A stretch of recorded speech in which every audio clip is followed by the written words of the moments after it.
Iran और यूनान में घोर संग्राम हो रहा था। ईरानी दिन दिन बढ़ते जाते थे और यूनान के लिए संकट का सामना था। देश के सारे व्यवसाय बंद हो गए थे। हल्की मुठिया पर हाथ रखने वाले किसान तलवार की मुठिया पकड़ने के लिए मजबूर हो गए। डंडे तौलने वाले भाले तौलते थे। सारा देश आत्मरक्षा के लिए तैयार हो गया। फिर भी शत्रु के कदम दिन दिन आगे ही बढ़ते जाते थे। जिस यूरान को यूनान कई बार कुचल चुका था, वही ईरान आज क्रोध के आवेग की भांति सिर पर चढ़ा आता था। मर्द तो रण क्षेत्र में सिर कटा रहे थे और स्त्रियां दिन दिन की निराशाजनक खबरें सुनकर सूख जाती थी, क्योंकि लाज की रक्षा होगी। प्राण का भय न था, संपत्ति का भय न था, भय था मर्यादा का। विजेता गर्व से मतवाले होकर यूनानी लालनाओं को घूरेंगे, उनके कोमल अंगों को स्पर्श करेंगे, उनको कैद कर ले जाएंगे। उस विपत्ति की कल्पना ही से इन लोगों के रोए खड़े हो जाते थे। आखिर जब हालात बहुत नाजुक हो गई तो कितनी ही स्त्रियां पुरुष मिलकर डेल्फी मंदिर में गए और प्रश्न किया, देवी हमारे ऊपर देवताओं की यह वक्र दृष्टि क्यों है? हमसे ऐसा कौन सा अपराध हुआ है कि क्या हमने नियमों का पालन नहीं किया, कुर्बानियाँ नहीं की, व्रत नहीं रखे? फिर देवताओं ने क्या हमारे सिरों से अपनी रक्षा का हाथ उठा लिया? पुजारिन ने कहा, देवताओं की असीम कृपा भी देश के द्रोही के हाथ से नहीं बचा सकती। इस देश में अवश्य कोई न कोई द्रोही है। जब तक उसका वध न किया जाएगा, देश के सिर से यह संकट न टलेगा। देवी, वह द्रोही कौन है? जिस घर में रात को गाने की ध्वनि आती हो, जिस घर से दिन को सुगंध की लपटें आती हों, जिस पुरुष की आंखों में मद की लाली झलकती हो, वही देश का द्रोही है।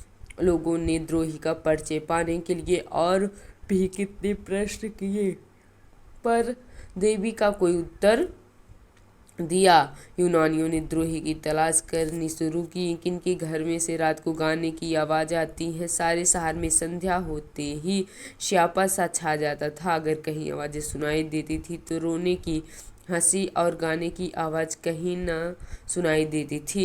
दिन को सुगंध की लपटें किसी घर से आती हैं। लोग जिधर जाते थे उधर से दुर्गंध आती थी। गलियों में कूड़े के ढेर के पड़े रहते थे। किसी इतनी फुर्सती थी कि घर की सफाई करता, घर में सुगंध जलाता। धोबियों का अभाव था। अधिकांश लड़ने के लिए चले गए थे। कपड़े तक न धुलते थे। इत्र फुलेल कौन मलता? किसकी आंखों में मद की लाली झलकती है? लाल आंखें दिखाई देती हैं, लेकिन यह मद की लाली न थी, यह आंसुओं की लाली थी। मदिरा की दुकानों पर खाक उड़ रही थी। इस जीवन और मृत्यु के संग्राम में विलास की किसे सूझता? लोगों ने सारा शहर छान मारा, लेकिन एक भी आंख ऐसी नजर न आई जो मद से लाल हो।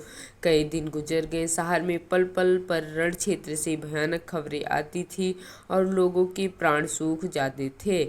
आधी रात का समय था। शहर में अंधकार छाया हुआ था, मानो शमशान हो। किसी की सूरत न दिखाई देती थी। जिन नाट्यशालाओं में तिल रखने की जगह न मिलती थी, वहाँ सियार बोल रहे थे। जिन बाजारों में मन चले जवान अस्त्र शस्त्र सजाए एढ़ते फिरते थे, वहाँ उल्लू बोल रहे थे। मंदिरों में न गाना होता था न बजाना। प्रसादों में अंधकार छाया हुआ था। एक बूढ़ा यूनानी, जिसका इकलौता लड़का लड़ाई के मैदान में था, घर से निकला और न जाने किन विचारों की तरंग में देवी के मंदिर की ओर चला। रास्ते में कहीं प्रकाश न था। कदम कदम पर ठोकरें खाता था, पर वह आगे बढ़ता चला जाता था। उसने निश्चय कर लिया था कि या तो आज देवी से विजय का वरदान लूंगा या उनके चरणों में अपने को भेंट कर दूंगा। सहसा वह चौंक पड़ा। देवी का मंदिर आ गया था और उसके पीछे की ओर किसी घर से मधुर संगीत की ध्वनि आ रही थी। उसको आश्चर्य हुआ, इस निर्जन स्थान में कौन इस वक्त रंगरेलियां मना रहा है? उसके पैरों पर से लग गए। मंदिरों के पिछवाड़े जा पहुंचा। उसी घर से, जिसमें मंदिर की पुजारिन रहती थी, गाने की आवाज़ें आती थी। वृद्ध विस्मित होकर खिड़की के सामने खड़ा हो गया। चिराग तले अंधेरा, देवी के मंदिर के पिछवाड़े या अंधेर। बूढ़े ने द्वार से झांका। एक सजे हुए कमरे में मोमबत्तियां झाड़ों में जल रही थी। साफ सुथरा फर्श बिछा हुआ था और एक आदमी मेज पर बैठा हुआ गा रहा था। मेज पर शराब की बोतल और प्यालियां रखी हुई थी। दो गुलाम मजे के सामने हाथ में भोजन के थाल लिए खड़े थे, जिनमें से मनोहर सुगंध की लपटें आ रही थी। बड़े यूनानी ने चिल्लाकर कहा, यही देशद्रोही है, यही देशद्रोही है। मंदिर की दीवारों ने दोहराया, द्रोही है तो। बगीचे की तरफ से आवाज आई, द्रोही है। मंदिर की पुजारी ने घर से सिर निकालकर कहा, हाँ द्रोही है, यह देशद्रोही। उसी पुजारिन का बेटा पासोनियस था। देश में रक्षा के लिए जो उपाय सोचे जाते थे, शत्रुओं का दमन करने के लिए जो निश्चय किए जाते थे, उनकी सूचना वह ईरानियों को दे दिया करता था। सेनाओं के प्रत्येक गति की खबर ईरानियों को मिल जाती थी और उन प्रयत्नों को विफल बनाने के लिए वह पहले से तैयार हो जाते थे। यही कारण था कि यूनानियों को जान लड़ा देने पर भी विजय न होती। इसी कपट से कमाए हुए धन से वह भोग विलास करता था। उस समय जबकि देश में घोर संकट पड़ा हुआ था, उसने अपने स्वदेश को अपनी वासनाओं के लिए बेच दिया था। अपने विलास के सिवा और किसी बात की चिंता न थी। कोई मरे या जिए, देश रहे या जाए, उसकी बला से केवल अपने कुटिल स्वार्थ के लिए देश की गर्दन में गुलामी की बेड़ियां डलवाने पर तैयार था। पुजारी ने अपने बेटे के दुराचरण से अनभिज्ञ थी। वह अपनी अंधेरी कोठरी से बहुत कम निकलती, वहीं बैठी जब तक किया करती थी। पर लोक चिंतन में इससे इहलोक की खबर न थी। मनो इंद्रियों ने बाहर की चेतना को शून्य सा कर दिया। वह इस समय भी कोठरी के द्वार बंद किए देवी से अपने देश के कल्याण के लिए वंदना कर रही थी। सहसा उनके कानों में आवाज आई, यही देशद्रोही है, यही देशद्रोही है। उसने तुरंत द्वार खोलकर बाहर की ओर झांका। पासोनियस के कमरे से प्रकाश की रेखाएं निकल रही थी और उन्हीं रेखाओं पर संगीत की लहरें नाच रही थी। उसके पैर तले जमीन से निकल गई। कलेजा धक से हो गया। ईश्वर, क्या मेरा बेटा देशद्रोही है? आप ही आप। किसी अंतःप्रेरणा से पराभूत होकर वह चिल्ला उठी, हाँ यही देशद्रोही है। यूनानी स्त्री पुरुष झुंड के झुंड उमड़ पड़े और पासोनियस के द्वार पर खड़े होकर चिल्लाने लगे, यही देशद्रोही है। पासोनियस के कमरे की रोशनी ठंडी हो गई।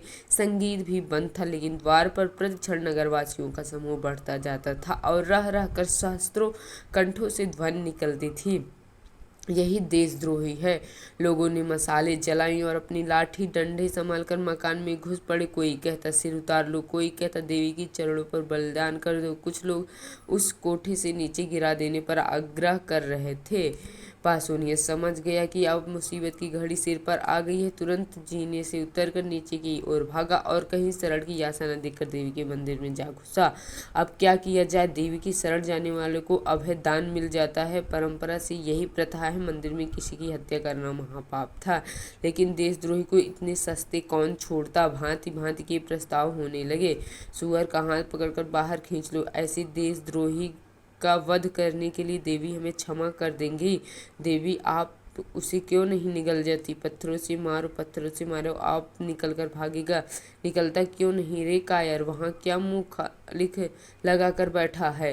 रात भर यही शोर मचता रहा और पासोनियस न निकला। आखिर यह निश्चय हुआ कि मंदिर की छत खोदकर फेंक दी जाए और पासोनियस दोपहर की तेज धूप और रात की कड़ाके की सर्दी से आप ही आप अकड़ जाए। बस फिर क्या था? आन के आन लोगों ने मंदिर की छत और कलश ढा दिए। अभागा पासोनियस दिन भर तेज धूप में खड़ा रहा।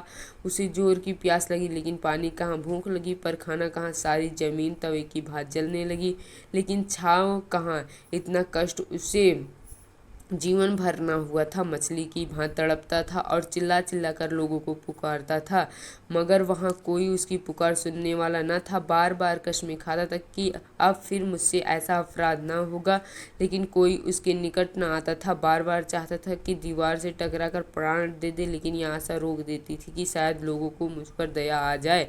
वह पागलों की तरह जोर जोर से कहने लगा, मुझे मार डालो, मुझे मार डालो, एक क्षण में प्राण ले लो। इस भांति जला जला कर न न मारो। ओ हत्यारों, तुमको जरा भी दया नहीं है। दिन बीता और रात भयंकर रात आई। ऊपर तारागण चमक रहे थे, मानो उसकी विपत्ति पर हंस रहे हों। ज्यों ज्यों रात बीतती थी, देवी विकराल रूप धारण करती जाती थी। कभी वह उसकी ओर मुंह खोलकर लपकती, कभी उसे जलती हुई आंखों से देखती। उधर क्षण क्षण सर्दी बढ़ती जाती थी। पासोनियस के हाथ पांव करने लगे, कलेजा कांपने लगा, घुटनों में सिर रखकर बैठ गया और अपनी किस्मत को रोने लगा। कुर्ते को खींचकर कभी पैरों को छिपाता, कभी हाथों को, यहाँ तक कि इसे खींचताने में कुर्ता भी फट गया। आधी रात को जाते जाते बर्फ गिरने लगी। दोपहर को उसने सोचा गर्मी ही सबसे कष्टदायक है। इस ठंड के सामने उससे गर्मी की तकलीफ भूल गई। आखिर शरीर में गर्मी लाने के लिए एक हिकमत सूझी। वह मंदिर में इधर उधर दौड़ने लगा, लेकिन बिलासी जीव था, जरा देर में हाँफ कर गिर पड़ा। प्रातःकाल लोगों ने किवाड़ खोले तो पासोनियस को भूमि पर पड़े देखा। मालूम होता था उसकी शरीर अकड़ गया है। बहुत चीखने चिल्लाने पर उसने आंखें खोली, पर जगह से हिल न सका। कितनी दयनीय दशा थी, किंतु किसी को उस समय दया न आई। यूनान में देशद्रोह सबसे बड़ा अपराध था और द्रोही के लिए कोई क्षमा न थी, कोई दया न थी। एक अभी मरा नहीं, दूसरा देशद्रोहियों को मौत नहीं आती, तीसरा पड़ा रहने दो, मर जाएगा, चौथा मक्र किए हुए है, पांचवा अपने किए हुए सजा पा चुका है, छोड़ देना चाहिए। सहसा पासोनियस उठ बैठा और दंड भाव से बोला, कौन कहता है कि इसे छोड़ देना चाहिए? नहीं, मुझे मत छोड़ना, वरना पछताओगे। मैं स्वार्थी हूँ, विषय भोगी हूँ, मुझ पर भूल कर भी विश्वास न करना। आह, मेरे कारण तुम लोगों को क्या क्या झेलना पड़ा। इसे सोचकर मेरा जी चाहता है कि अपनी इंद्रियों को जलाकर भस्म कर दूं। मैं अगर 100 जन्म लेकर इस पाप का प्रायश्चित करूं तो भी मेरा उद्धार न होगा।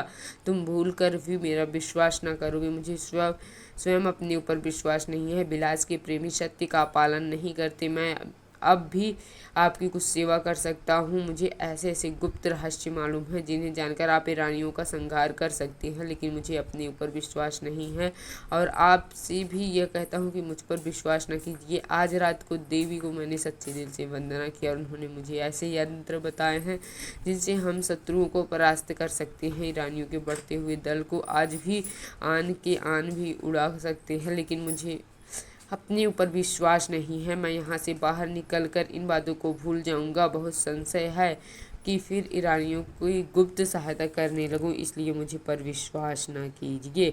एक यूनानी देखो देखो क्या कहता है, दूसरा सच्चा आदमी मालूम होता, तीसरा अपने अपराध को आप स्वीकार कर रहा है, चौथा इसे क्षमा कर देना चाहिए और यह सब बातें पूछ लेनी चाहिए, पांचवा देखो या नहीं कहता है कि मुझे छोड़ दो, आपको बार बार याद दिलाता है कि मुझ पर विश्वास न करो, छठा रात भर के कष्ट होश ठंडे कर दिए, अब आंखें खुली है।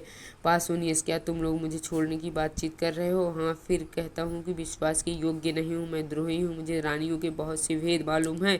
एक बार उनकी सेना में पहुँच जाऊँ तो उनका मित्र बनकर सर्वनाश कर दूँ, पर मुझे अपने ऊपर विश्वास नहीं है। ले हमें जनसमूह को जाते बजाते आसान है। सत्तावाद का सबसे निर्बल अंग यही है। जनता तो नेक और बंद की तमीज नहीं रखती, उस पर धूर्तों रंगे सियारों का जादू आसानी से चल जाता है। अभी एक दिन पहले जिसे पासोनियस की गर्दन पर तलवार चलाई जा रही थी, उसी को जुलूस के साथ मंदिर से निकालने की तैयारियां होने लगी, क्योंकि वह धूर्त था कि जनता की कील क्यों कर घुमाई जा सकती है। एक स्त्री गाने बजाने वालों को बुलाओ, पासोनियस शरीफ है। दूसरी, हाँ हाँ, पहले चलकर उसे क्षमा मांगो, अपने उसके साथ जरूरत से ज़्यादा सख्ती की है। पासोनियस, आप लोगों ने पूछा होता तो मैं कल ही सारी बातें आपको बता देता, तब आपको मालूम होता कि मुझे मार डालना उचित है या जीता रखना। कोई स्त्री पुरुष, हाय हाय, हमसे बड़ी भूल हो गई हमारे सच्चे पासोनियस। सहसा एक वृद्ध स्त्री किसी तरफ से दौड़ी हुई आई और मंदिर के सबसे ऊंचे जीने पर खड़ी होकर बोली, तुम लोगों को क्या हो गया? यूनान के बेटे आज इतने ज्ञान शून्य हो गए हैं, झूठे और सच्चे में विवेक नहीं कर सकते। तुम पासोनियस पर विश्वास करते हो, जिस पासोनियस ने सैकड़े स्त्रियों और बालकों को अनाथ कर दिया, घरों में कोई अपमान किया, उसकी दो चार चिकन्नी बातों पर बाहर निकाल, तुम्हारी कुशल नहीं। यूनान पर ईरान का राज्य होगा और यूनानी लालनाएं ईरानियों की कुदृष्टि का शिकार बनेंगी। देवी की आज्ञा की पासुनियस फिर बाहर न निकलने पाए। अगर तुम्हें अपना देश प्यारा है, अपने पुरुषों का नाम प्यारा है, अपनी माताओं और बहनों का आबरू प्यारी है, तो मंदिर के द्वार को चुन दो, जिससे देशद्रोही को बाहर निकालने और तुम लोग को बहकाने का मौका ना मिले। या देखो, पहला पत्थर मैं अपने हाथों से रखती हूँ। लोगों ने विस्मित होकर कहा। यह मंदिर की पुजारी और पासुनियस की माता थी। दम के दम पत्थरों के ढेर लगाए गए और मंदिर का द्वार चुन दिया गया। पासुनियस भीतर दांत पीसता रह गया। वीर माता, तुम धन्य हो। ऐसी ही माताएं से देश का मुख उज्जवल होता है, जो देश हित के सामने मात्र स्नेह की धूल बराबर परवाह नहीं करती। उनके पुत्र देश के लिए होते हैं, देश पुत्र के लिए नहीं होता। देश पुत्र के लिए नहीं।